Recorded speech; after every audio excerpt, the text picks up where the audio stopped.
फ्रँचायझीची कुठलीही फी वगैरे मी घेत नाही.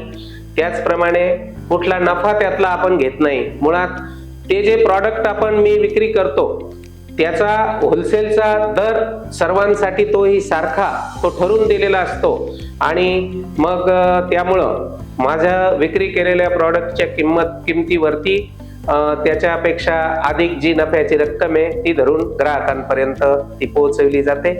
त्याचप्रमाणे ही जी ज्वेलरी आहे ही काही ठिकाणी यूज अँड थ्रोच्या स्वरूपात विक्री केली जाते, परंतु आमच्याकडे याचा कॅशबॅक देखील दिला जातो आणि 50% एक्सचेंज व्हॅल्यू देखील या ज्वेलरीची दिली जाते.